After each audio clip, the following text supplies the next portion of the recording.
Confie no Senhor de todo o seu coração e não se apoie em seu próprio entendimento. Provérbios capítulo 3, versículo 5. 12 palavras no original hebraico que confrontam diretamente tudo aquilo que aprendemos desde a infância.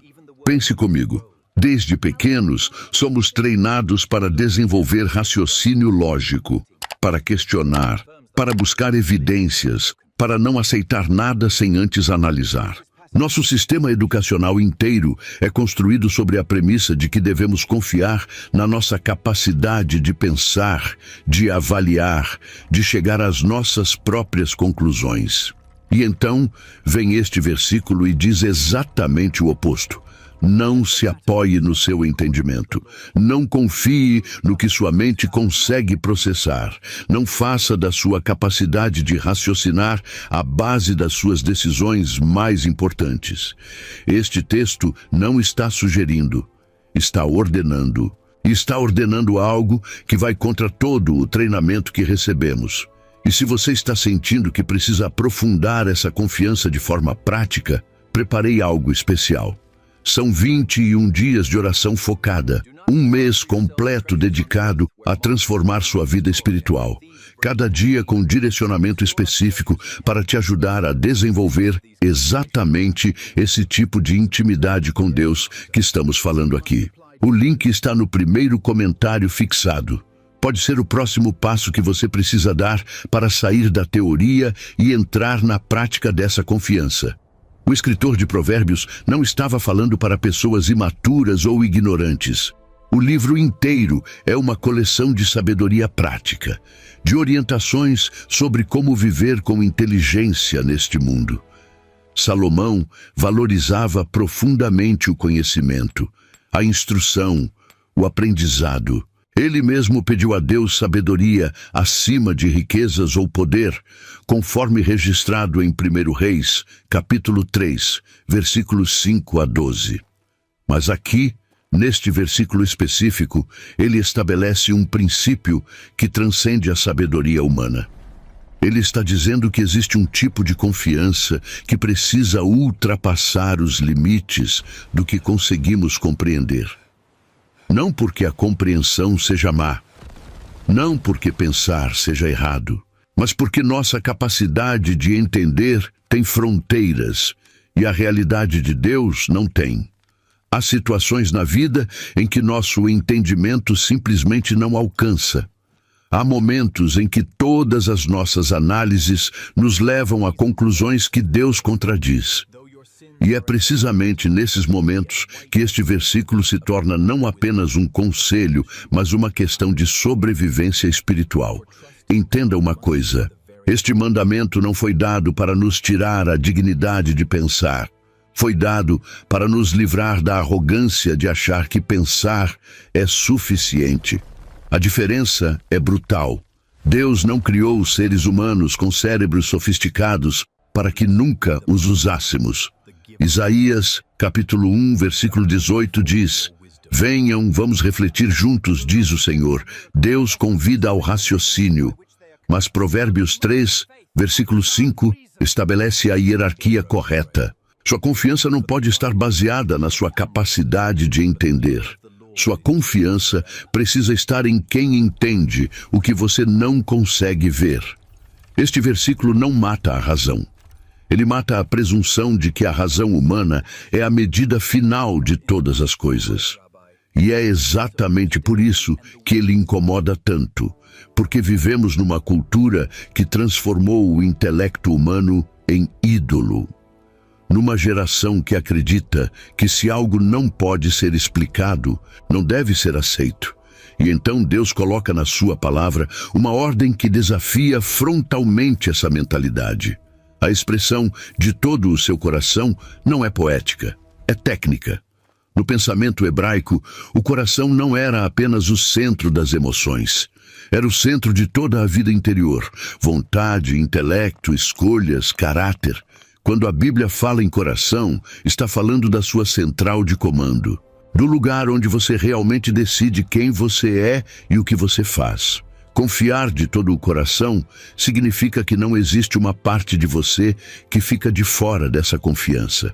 Não há um compartimento secreto onde você guarda suas próprias estratégias, seus planos alternativos, suas rotas de fuga caso Deus não funcione do jeito que você espera. Todo o coração significa tudo, sem reservas, sem condições, sem um plano B escondido debaixo da manga. Aliás, construir esse tipo de confiança exige disciplina diária. Por isso, criei o material 21 dias de oração poderosa, um mês completo de transformação espiritual. São 3 semanas de oração direcionada que vão te ajudar a treinar seu coração para essa rendição total. O link está fixado no primeiro comentário. Vale a pena você dar uma olhada. Pense em quantas vezes dizemos que confiamos em Deus, mas na prática estamos apenas incluindo Deus nos nossos planos. Oramos, pedindo que Ele abençoe aquilo que já decidimos fazer. Buscamos confirmação divina para caminhos que já escolhemos seguir. Queremos que Deus assine embaixo das nossas conclusões. Isso não é confiar de todo o coração.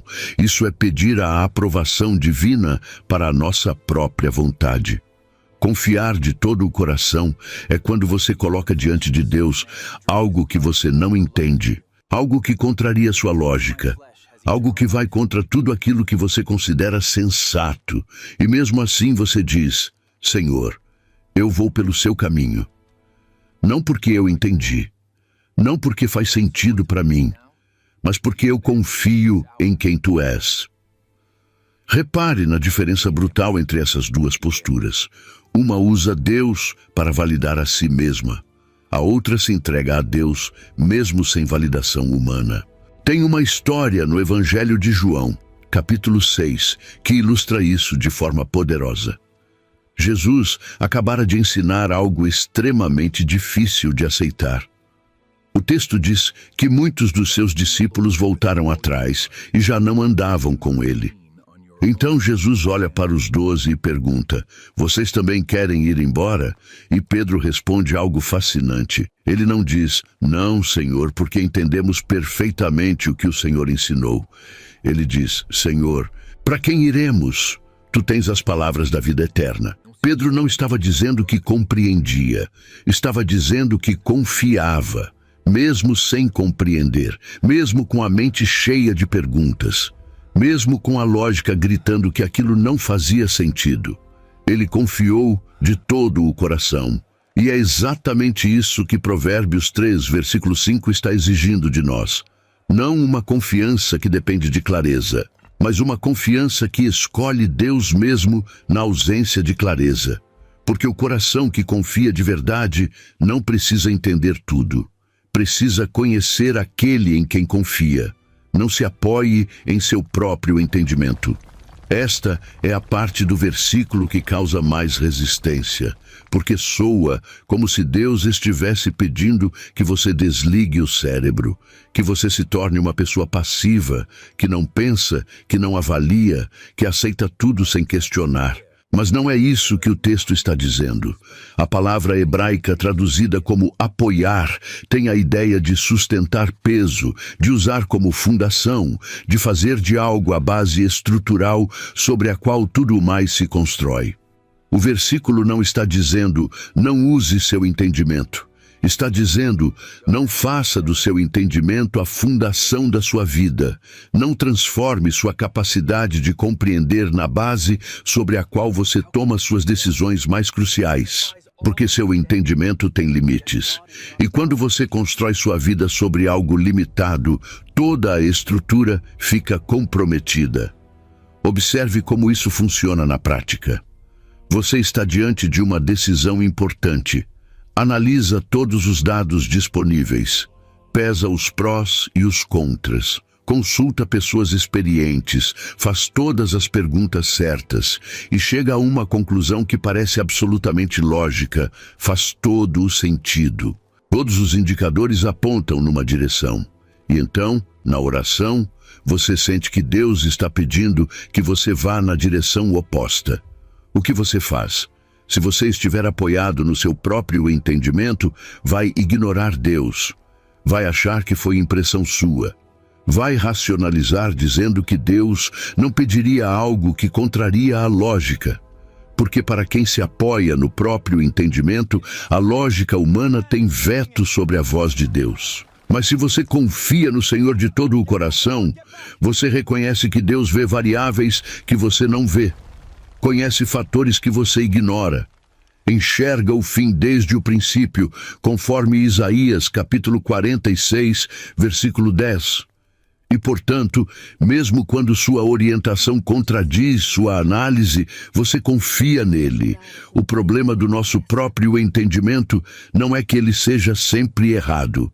O problema é que ele é sempre incompleto. Você conhece parte da história. Deus conhece toda a história. Você vê o capítulo atual. Deus escreveu o livro inteiro. Você enxerga as circunstâncias visíveis. Deus controla as realidades invisíveis. Então, quando você se apoia no seu entendimento, você está construindo sua vida sobre informação parcial. E decisões baseadas em informação parcial são, por definição, decisões imperfeitas, às vezes desastrosas. A Bíblia está cheia de exemplos de pessoas que confiaram no próprio entendimento e se destruíram. Sara concluiu que Deus precisava de ajuda para cumprir sua promessa e gerou Ismael, conforme Gênesis capítulo 16. Davi achou que poderia esconder seu pecado eliminando testemunhas e acabou multiplicando a tragédia, como vemos em 2 Samuel capítulo 11. Nosso entendimento não é apenas limitado. Quando não está submisso a Deus, é perigoso. Provérbios capítulo 14, versículo 12 diz: há caminho que parece certo ao homem, mas no final conduz à morte. Parece certo, faz sentido. A lógica aprova, e mesmo assim termina em destruição. Existe uma razão profunda pela qual este versículo provoca resistência instintiva em nós. Não é apenas cultural, não é só porque vivemos numa era que valoriza a autonomia e pensamento crítico. A raiz é mais antiga e mais profunda. Volta ao Jardim do Éden. Gênesis capítulo 3, versículos 4 e 5, registra a promessa da serpente. Vocês serão como Deus, conhecendo o bem e o mal. Repare no que estava sendo oferecido. Não era apenas a capacidade de conhecer. Era a independência de conhecer por si mesmos. Era a promessa de que poderiam determinar verdade e erro, usando apenas o próprio julgamento, sem precisar depender de Deus. E esse veneno entrou na corrente sanguínea da humanidade. Desde então, o ser humano carrega dentro de si um desejo profundo e destrutivo de ser a própria fonte de discernimento, de ser autossuficiente no entendimento, de não precisar de ninguém, nem mesmo de Deus, para concluir o que é certo ou errado. Quando Provérbios 3, versículo 5 diz para não se apoiar no próprio entendimento, está tocando nessa ferida original. Está pedindo que você renuncie exatamente àquilo que a queda prometeu, autonomia intelectual. E isso dói, porque a autonomia nos dá a sensação de controle. Quando confiamos no nosso entendimento, sentimos que estamos no comando, que somos capazes, que não precisamos depender de mais ninguém. Humildade intelectual, por outro lado, nos força a reconhecer limites, a admitir que não sabemos tanto quanto pensamos, a aceitar que precisamos de orientação externa. E nosso ego odeia isso. Romanos capítulo 8, versículo 7 explica: a mentalidade da carne é inimiga de Deus. Ela não se submete à lei de Deus, nem pode fazê-lo. Nossa natureza caída não apenas resiste à submissão, ela é estruturalmente incapaz de se submeter. Por isso este versículo não é natural para nós. Por isso precisa ser um mandamento. Perceba que a mente humana tem uma capacidade assustadora de racionalizar qualquer coisa, de transformar desobediência em sabedoria, de renomear rebeldia como discernimento. Quantas vezes já ouvimos alguém dizer: Deus me deu um cérebro para usar, então vou usá-lo. E essa frase soa espiritual, soa madura. Mas frequentemente é apenas uma desculpa teológica para ignorar Deus. Porque sim, Deus nos deu capacidade de pensar. Mas Ele nunca disse que essa capacidade deveria funcionar independente dele. Provérbios capítulo 3, versículo 6, completa o versículo 5 dizendo: reconheça o Senhor em todos os seus caminhos. Todos, não alguns. Não apenas os que você não consegue resolver sozinho. Todos. Sua mente foi criada para funcionar em conexão com Deus, não em substituição a Deus. Quando você tenta usá-la como substituto, ela se torna ídolo. E ídolos sempre traem seus adoradores, sempre prometem mais do que podem entregar, e sempre cobram um preço que você não estava preparado para pagar. Existe um conflito real entre fé e razão, mas não é o conflito que a maioria das pessoas imagina. Não é que fé seja irracional e razão seja lógica. Não é que você precise escolher entre pensar ou crer. O conflito verdadeiro é este. A razão humana opera com base em evidências visíveis e padrões previsíveis. A fé opera com base na revelação de um Deus que frequentemente age fora dos padrões que conseguimos prever. A razão quer calcular. A fé precisa confiar. A razão busca certeza antes de agir. A fé age mesmo sem certeza porque confia em quem deu a ordem. Hebreus capítulo 11, versículo 1, define: fé é a certeza daquilo que esperamos e a prova das coisas que não vemos. Repare, certeza e prova de coisas não vistas. Isso é linguagem paradoxal para a mente racional. Como posso ter certeza do que não vejo? Como posso provar o que não tenho evidência? A fé opera numa dimensão que a razão, por si só, não consegue acessar. Isso não significa que fé seja cega. Fé bíblica nunca é salto no escuro. É sempre baseada no caráter revelado de Deus. Abraão não acreditou num Deus desconhecido quando deixou Ur dos Caldeus. Ele creu no Deus que havia falado com ele, que havia feito promessas específicas, que havia se revelado. Conforme Gênesis capítulo 12, versículos 1 a 4. Mas ainda assim, Abraão precisou sair sem saber para onde ia, como Hebreus capítulo 11, versículo 8 registra. Ele tinha informação suficiente sobre quem era Deus. Não tinha informação completa sobre aonde estava indo. E aí está o conflito. A razão exige mapa completo antes de dar o primeiro passo.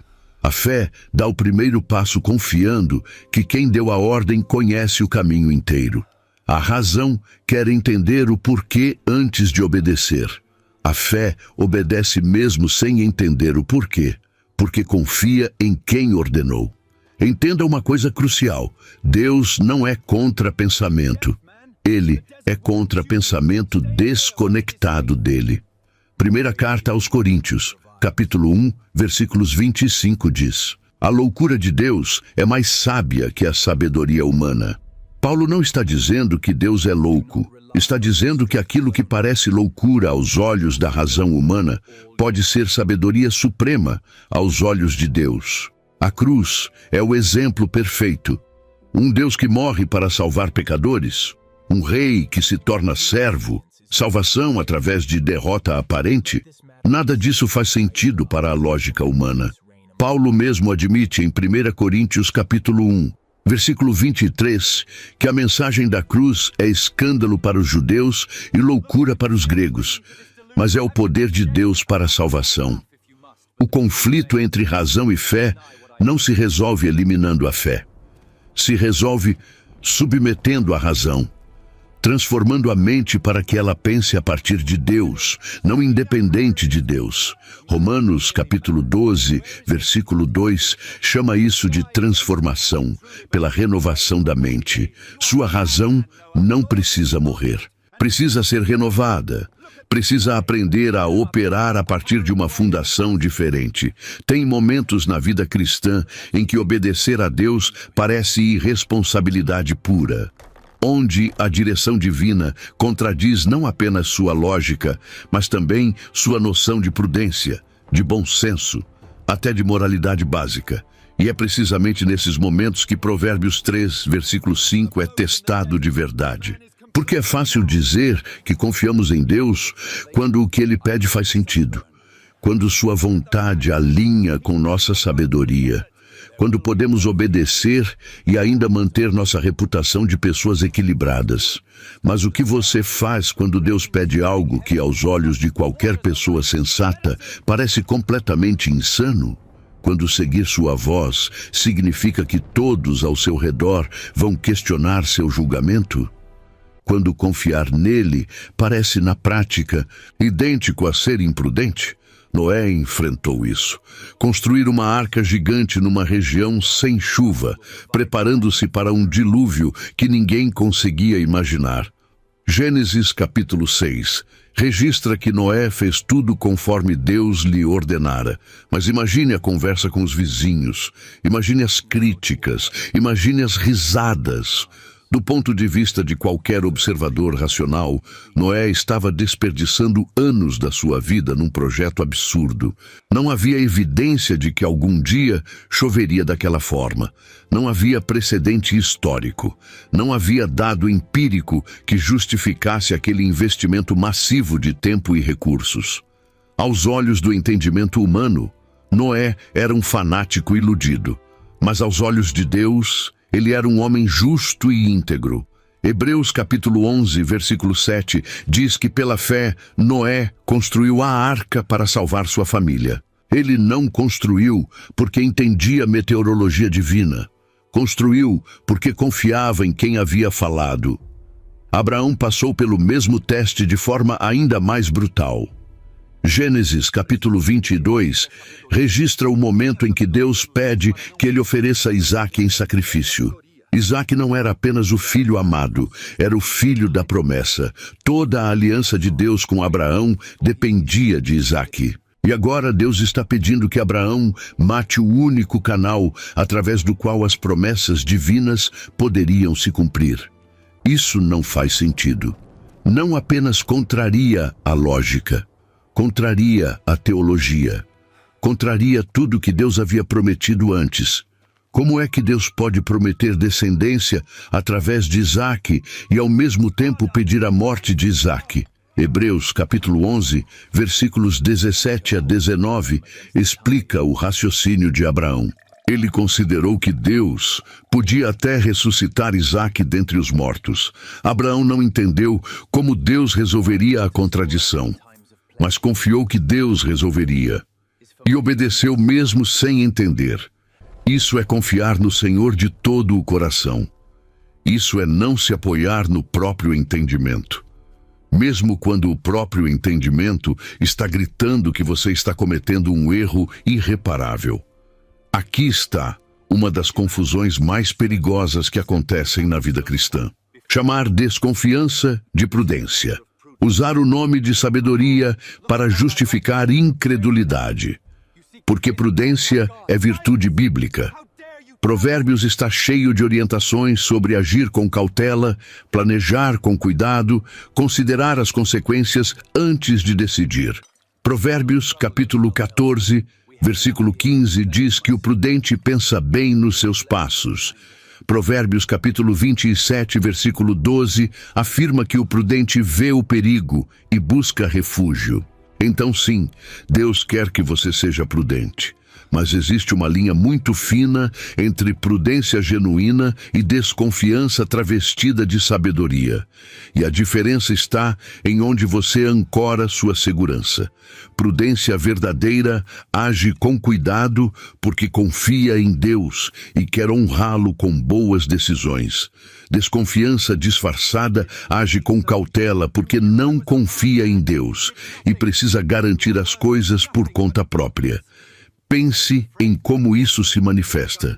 Deus abre uma porta clara para você servir, para dar um passo de fé, para investir no reino. Mas você hesita, analisa todos os riscos, calcula todas as formas pelas quais pode dar errado e conclui: preciso ser prudente. Preciso garantir minha segurança primeiro. Preciso ter certeza absoluta antes de me mover. E isso soa espiritual, soa maduro. Mas, frequentemente, não é prudência.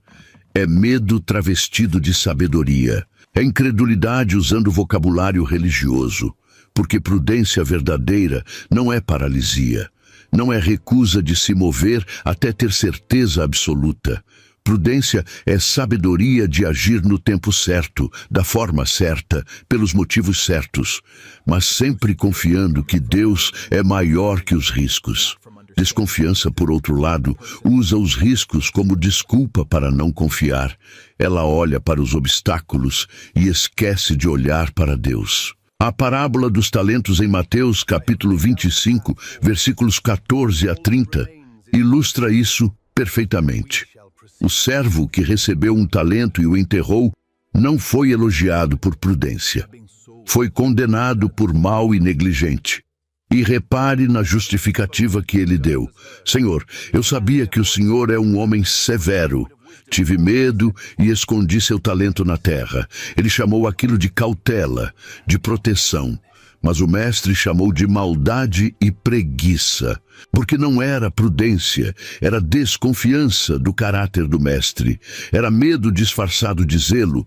O servo não deixou de agir porque estava sendo sábio, deixou de agir porque não confiava. E há milhares de cristãos fazendo exatamente a mesma coisa, enterrando chamados, dons, oportunidades, chamando isso de prudência, quando na verdade é apenas medo de confiar em Deus o suficiente para arriscar algo por Ele. Provérbios 3, versículo 5, não condena planejamento. Condena a mentalidade de que você precisa ter tudo resolvido antes de confiar em Deus. Condena a ideia de que segurança vem de entender tudo, em vez de vir de conhecer aquele que controla tudo. Esta pode ser a forma mais sutil de desobediência a Provérbios 3, versículo 5. E é extremamente comum. Acontece quando você vai a Deus não para submeter sua vida a Ele, mas para pedir que Ele valide decisões que você já tomou. Quando sua oração não é, Senhor, o que tu queres? Mas sim, Senhor, abençoa o que eu já decidi. Você inclui Deus no processo. Usa linguagem espiritual, pede orientação, mas no fundo você já sabe o que quer fazer. Já escolheu seu caminho, já fechou a porta para alternativas, e agora está apenas pedindo que Deus assine embaixo. Isso não é confiar no Senhor de todo o coração.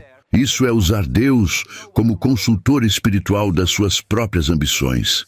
É colocá-lo na posição de aprovar ou desaprovar planos que você formulou sem ele. Observe como isso funciona na prática. Você quer um emprego específico. Faz todo sentido. Paga bem, tem bons benefícios, está alinhado com sua formação. Então você ora, Deus, abre essa porta, abençoa essa oportunidade, guia-me nesse caminho. Mas repare, você não perguntou se Deus quer que você siga esse caminho. Você pediu que Ele abençoe o caminho que você já escolheu. Você não apresentou sua carreira inteira diante dele, perguntando onde Ele quer que você esteja. Você decidiu onde quer estar e pediu que Ele providenciasse. A diferença é brutal. Uma postura entrega a Deus o direito de decidir. A outra pede a Deus que execute o que você decidiu. E quando Deus não responde da forma que você esperava, você fica confuso, frustrado, até ressentido. Porque no fundo você não estava buscando direção, estava buscando aprovação. Tiago, capítulo 4, versículos 13 a 15, confronta essa mentalidade diretamente. Ouçam agora, vocês que dizem, hoje ou amanhã iremos para esta ou aquela cidade, passaremos um ano ali, faremos negócios e ganharemos dinheiro. Vocês nem sabem o que lhes acontecerá amanhã. Ao invés disso, deveriam dizer, se o Senhor quiser, viveremos e faremos isto ou aquilo. Repare no que Tiago está corrigindo. Não é errado planejar, não é errado fazer negócios, não é errado ter metas. O erro é planejar como se você estivesse no controle total, como se o futuro fosse seu, para determinar. Como se Deus fosse apenas uma variável a ser considerada, em vez de ser o Senhor soberano sobre tudo.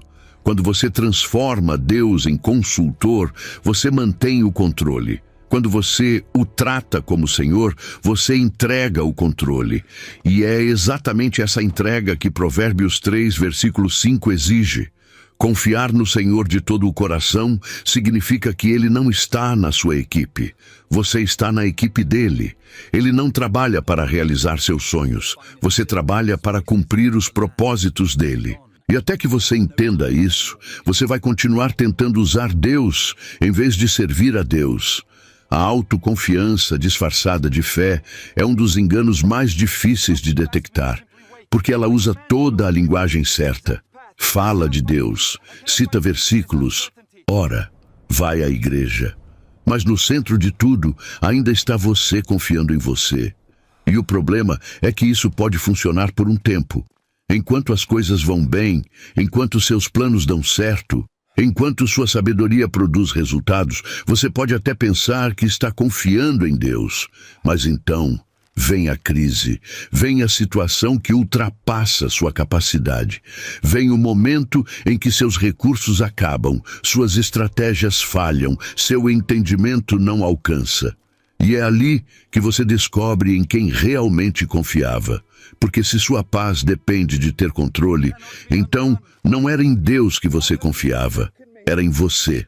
Se sua segurança desmorona quando você não entende o que está acontecendo, então sua fundação não era a fidelidade divina, era sua própria capacidade de compreender.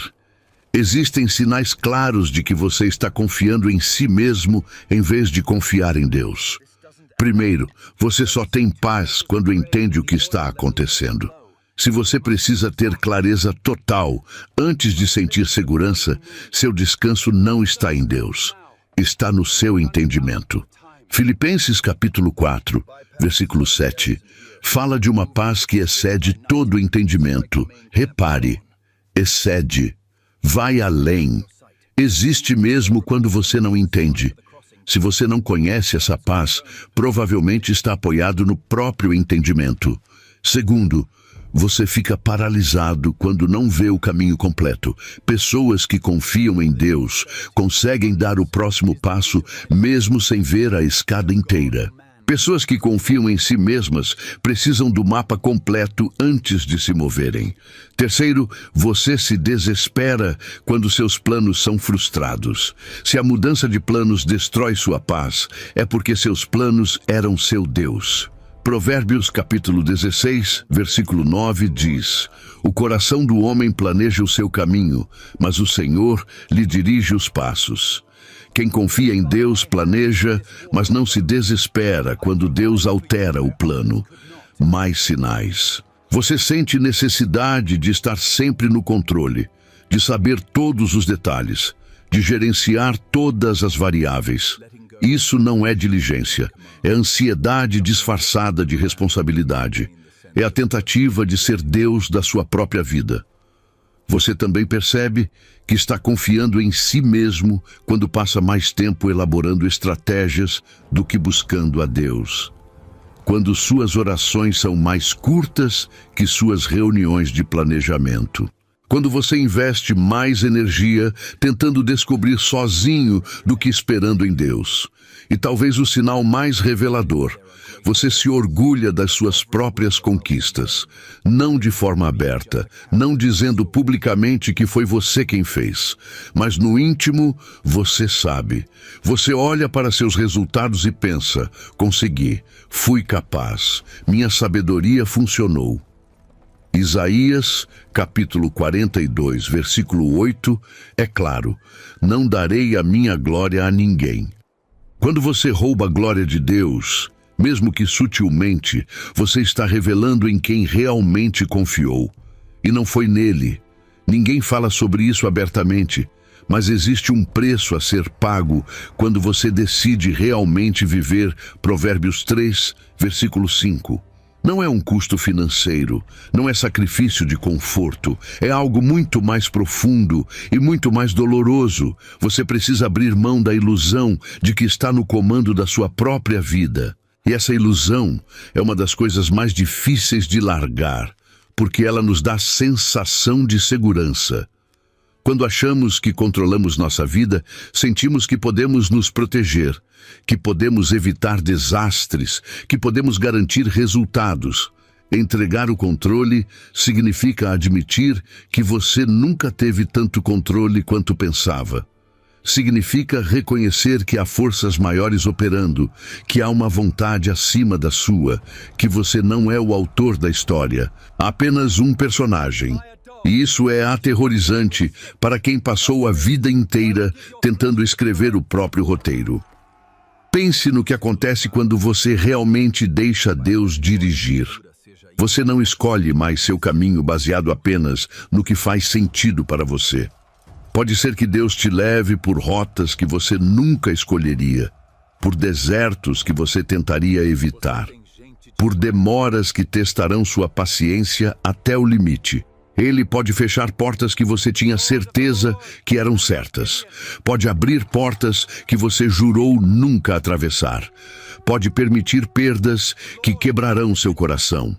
Pode te colocar em situações onde você não terá respostas prontas, onde sua sabedoria será insuficiente, onde você terá que depender totalmente dele, porque não haverá mais nada a que se agarrar. Jeremias capítulo 29, versículo 11. Promete que Deus tem planos para o nosso bem, para nos dar futuro e esperança. Mas essa promessa não garante que o caminho até lá será confortável. Não garante que você entenderá cada etapa. Não garante que você aprovaria as escolhas divinas se elas fossem apresentadas com antecedência. Entregar o controle também significa que você perderá algumas batalhas que poderia vencer sozinho. Porque nem sempre Deus quer que você vença do jeito que você venceria. Às vezes, Ele quer que você perca primeiro, para que a vitória seja inequivocamente dele. Gedeão enfrentou isso em Juízes capítulo 7. Ele tinha 32.000 soldados, número insuficiente comparado ao exército inimigo. Mas ainda assim, um exército considerável. E Deus disse, você tem gente demais, mande a maioria embora. Gedeão ficou com 300 homens. Ridículo do ponto de vista militar, suicídio estratégico. Mas Deus explicou o motivo no versículo 2, para que Israel não se glorie contra mim, dizendo que foi pela sua própria força que se livrou. Deus reduziu o exército para que não houvesse dúvida de quem deu a vitória. E isso é o que acontece quando você entrega o controle.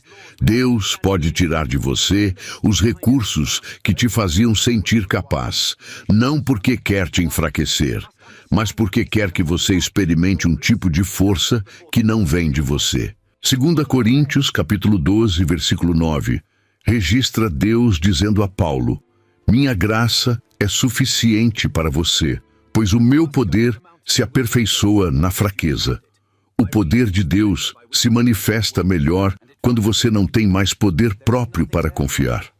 Vivemos numa cultura que transformou a autonomia em direito sagrado, liberdade para escolher, para decidir, para traçar o próprio caminho. E não estou dizendo que liberdade seja ruim. Deus mesmo nos criou com livre-arbítrio.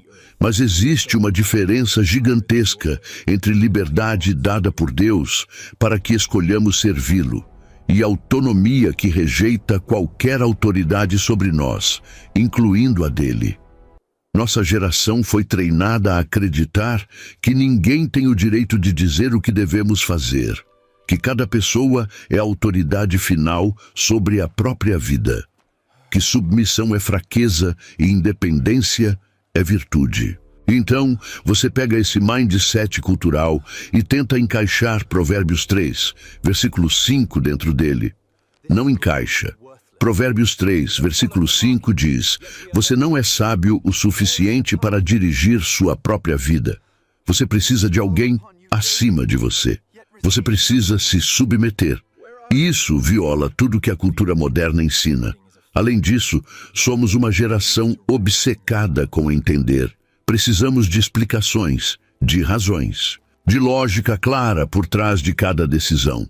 Queremos saber o porquê antes de aceitar o quê. E essa não é uma característica totalmente negativa.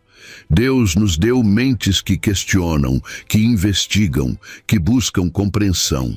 Mas quando isso se torna exigência absoluta, quando nos recusamos a aceitar algo que não conseguimos explicar, estamos colocando nossa capacidade de compreensão acima da autoridade de Deus. Estamos dizendo: eu só obedeço o que eu entendo. E isso é incompatível com fé bíblica. Isaías capítulo 55, versículos 8 e 9 deixam claro: meus pensamentos não são os pensamentos de vocês, nem os seus caminhos são os meus caminhos, declara o Senhor.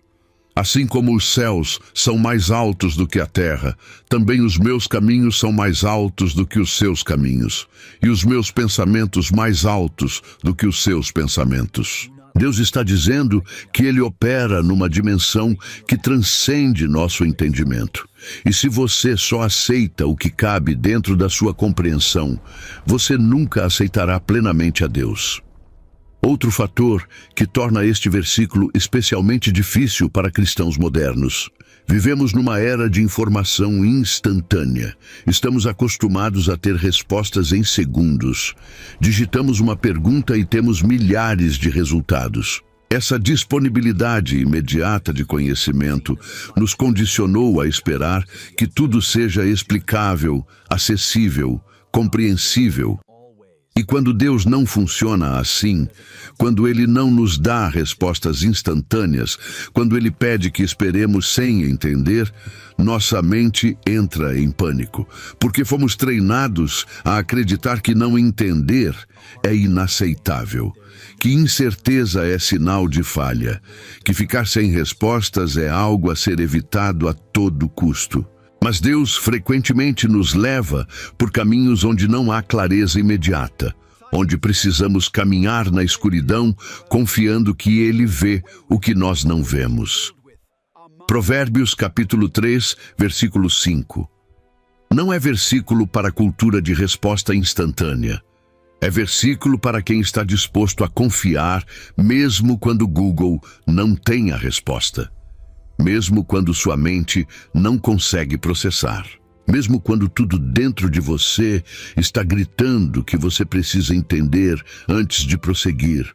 A maioria das pessoas foca tanto na parte desafiadora de Provérbios 3, versículo 5, que ignora completamente o versículo 6. Mas é no versículo 6 que está a promessa. Reconheça o Senhor em todos os seus caminhos, e Ele endireitará as suas veredas. Repare na estrutura. Não se apoie no seu entendimento. Reconheça o Senhor em tudo, e então Ele endireitará as suas veredas. Não diz que Ele te dará um caminho reto, diz que Ele endireitará.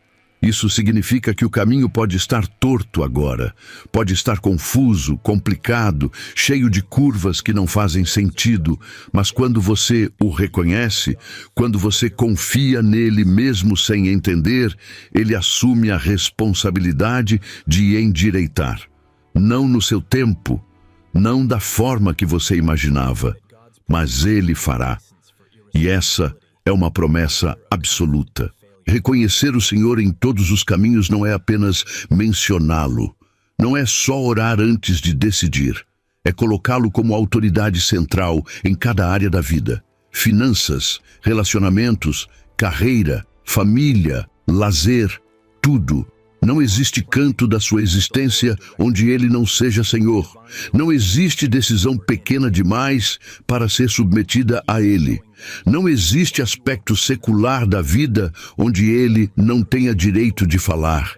E quando você vive assim, quando tudo realmente está debaixo do senhorio de Cristo, você descobre algo extraordinário. Você pode errar em detalhes e ainda assim permanecer no centro da vontade de Deus. Porque o que Ele está procurando não é perfeição de escolhas, é rendição de coração. Salmo 37, versículos 23 e 24 dizem: O Senhor firma os passos de um homem quando a conduta deste o o agrada. Ainda que caia, não ficará prostrado, pois o Senhor o sustém com a mão. Quem reconhece o Senhor em todos os caminhos tem uma rede de segurança. Mesmo os tropeços fazem parte do caminho que Deus está endireitando. Endireitar as veredas também significa que Deus transforma até os erros. Romanos capítulo 8, versículo 28, promete que Deus trabalha todas as coisas para o bem daqueles que o amam. Todas. Não apenas as coisas boas, não apenas as decisões certas. Todas as coisas. Seus erros de julgamento, suas escolhas equivocadas, suas falhas. Quando você está vivendo em submissão a Deus, quando está confiando nele genuinamente, Ele tem capacidade de pegar até seus fracassos e tecer algo bom com eles. Isso não é licença para ser irresponsável. Não é desculpa para não buscar sabedoria, mas é uma promessa que tira o terror paralisante de errar, porque você não está sozinho tentando acertar cada detalhe. Você está caminhando com um Deus que é poderoso o suficiente para redirecionar até os passos errados. Provérbios 16, versículo 9, volta a isso. O coração do homem planeja o seu caminho, mas o Senhor lhe dirige os passos. Você planeja. Pode até planejar errado, mas Ele dirige, e a direção dele prevalece sobre seus erros de planejamento. Desde que você esteja reconhecendo-o, desde que você esteja confiando nele, desde que sua vida não esteja ancorada no seu próprio entendimento, mas no caráter imutável dele. Depois de tudo que foi dito, a pergunta que fica é: como isso funciona no dia a dia?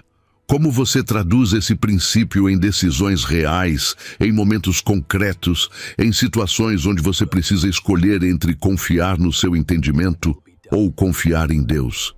Porque uma coisa é concordar teologicamente com Provérbios 3, versículo 5. Outra coisa completamente diferente é viver esse versículo quando você está diante de uma encruzilhada real, com consequências reais, sem ter certeza do que fazer. A resposta não é uma fórmula mágica. Não é um método de 5 passos que garante que você nunca errará. Mas existem práticas concretas que cultivam esse tipo de confiança, que treinam seu coração para depender de Deus em vez de depender de você. E essas práticas começam muito antes do momento de crise. Começam na forma como você estrutura sua vida diária. Primeiro, você precisa cultivar intimidade com Deus antes de precisar de respostas dele. Não dá para viver meses ignorando a palavra, negligenciando oração, ausente da presença divina, e então, na hora do desespero, querer ouvir sua voz claramente. Confiança se constrói em relacionamento, e relacionamento exige tempo. João, capítulo 10. Versículo 27 diz: minhas ovelhas ouvem a minha voz. Mas para reconhecer a voz do pastor, você precisa estar acostumado com ela. Precisa ter passado tempo suficiente perto dele para distinguir sua voz de todas as outras vozes que gritam dentro da sua cabeça. Isso significa que leitura bíblica não pode ser obrigação mecânica. Precisa ser encontro. Salmo 119, versículo 105 diz: lâmpada para os meus pés é a tua palavra, e luz para o meu caminho. Mas você só consegue caminhar na luz da palavra se conhece a palavra, se ela está entranhada em você, se você medita nela, reflete sobre ela, deixa que ela questione suas conclusões antes de tomar decisões. Segundo, pratique confiar em Deus, em coisas pequenas antes das grandes. A maioria das pessoas quer começar confiando em Deus nas decisões monumentais da vida. Com quem casar, que carreira seguir, onde morar. Mas confiança não funciona assim. Você não desenvolve músculos espirituais da noite para o dia. Lucas, capítulo 16, versículo 10, ensina: quem é fiel no pouco, também é fiel no muito. Comece entregando a Deus as decisões diárias. O que fazer com aquele tempo livre? Como responder àquele e-mail difícil?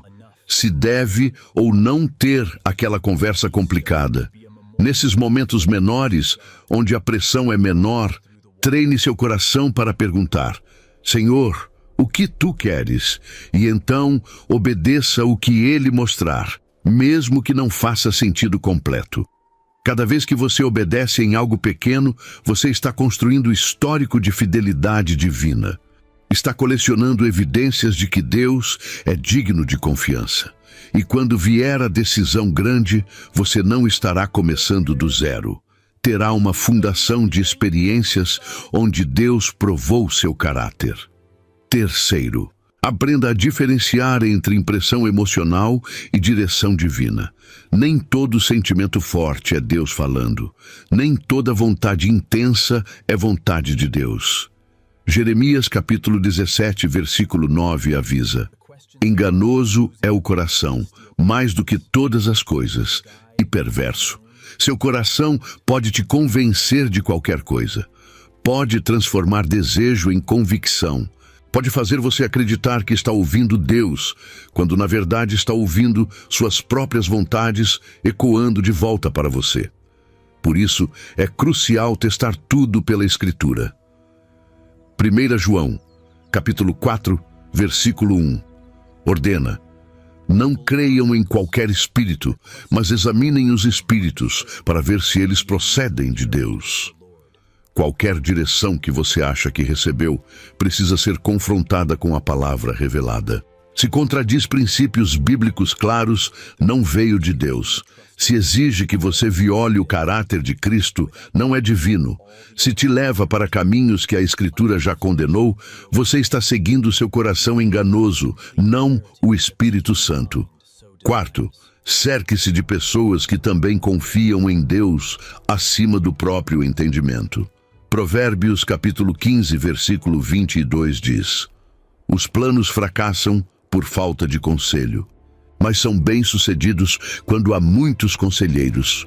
Você precisa de vozes ao seu redor que te ajudem a enxergar seus pontos cegos, que questionem suas conclusões quando você estiver confiando demais em si mesmo, que te lembrem das promessas de Deus quando você estiver deixando o medo dominar. Mas cuidado com quem você escolhe como conselheiro. Nem toda opinião é conselho sábio. Você não quer pessoas que simplesmente concordam com tudo que você diz. Você quer pessoas que temem a Deus o suficiente para te corrigir, que valorizam a verdade acima da sua amizade, que te apontarão para as Escrituras mesmo quando isso significar te dizer algo que você não quer ouvir. Provérbios capítulo 27, versículo 6, afirma: fiéis são as feridas feitas pelo amigo.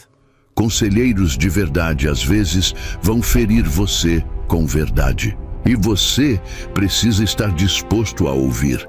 Quinto, desenvolva o hábito de pausar antes de decidir. Vivemos numa cultura que valoriza velocidade, decisões rápidas, respostas imediatas. Mas sabedoria frequentemente exige pausa. Exige que você desacelere o suficiente para ouvir mais do que seu próprio raciocínio. Salmo 46, versículo 10 diz: parem de lutar e saibam que eu sou Deus.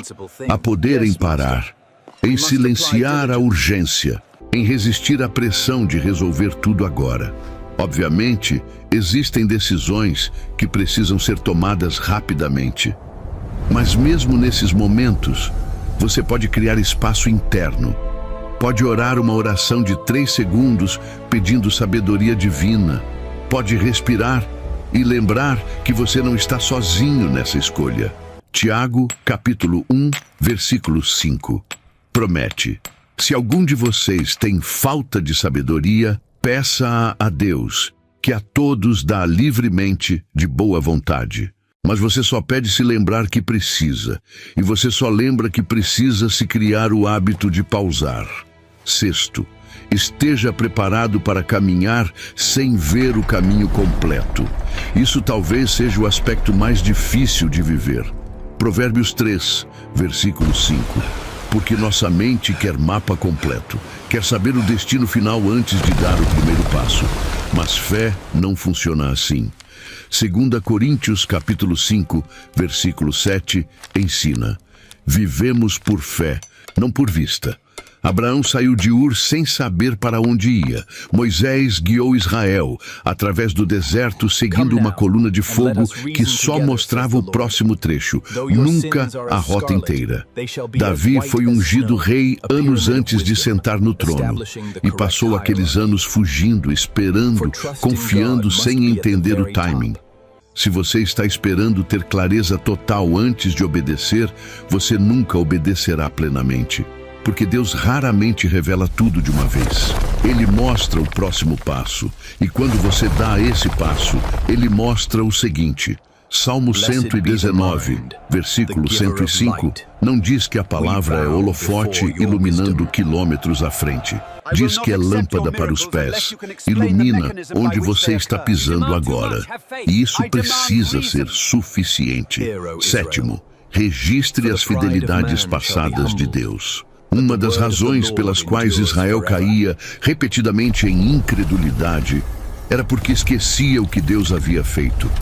Por isso Deus ordenou que levantassem memoriais, pedras que lembrassem gerações futuras de milagres passados.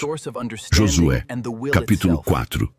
Registra 12 pedras tiradas do Jordão e empilhadas como memorial, para que os filhos perguntassem: o que significam estas pedras? E os pais contariam como Deus abriu o rio.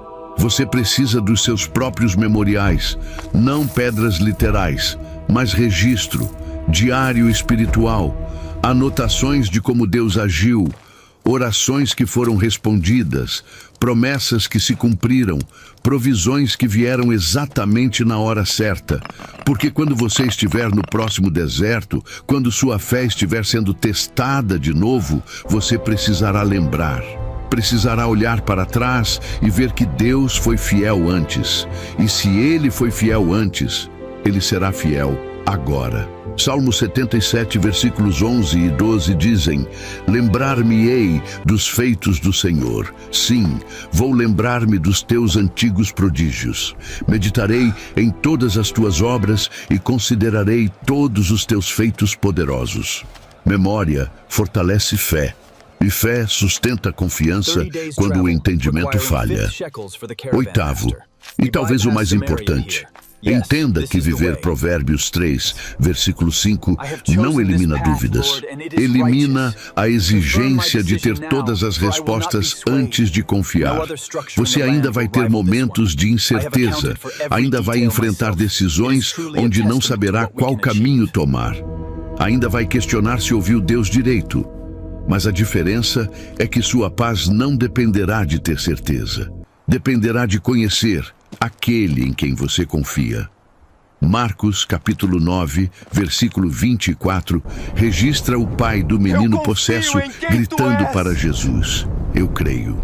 Ajuda-me na minha incredulidade. Essa oração resume a vida de quem confia em Deus de verdade. Fé misturada com dúvida, confiança lutando contra medo, certeza de quem Deus é coexistindo com incerteza sobre o que Ele fará. E mesmo assim, escolhendo crer. Mesmo assim, recusando-se a apoiar no próprio entendimento. Mesmo assim, entregando o controle. Porque no final, confiar no Senhor de todo o coração não significa nunca ter perguntas. Significa que as perguntas não têm poder de roubar sua confiança. Que você pode não entender o caminho, mas conhece o guia, e isso basta.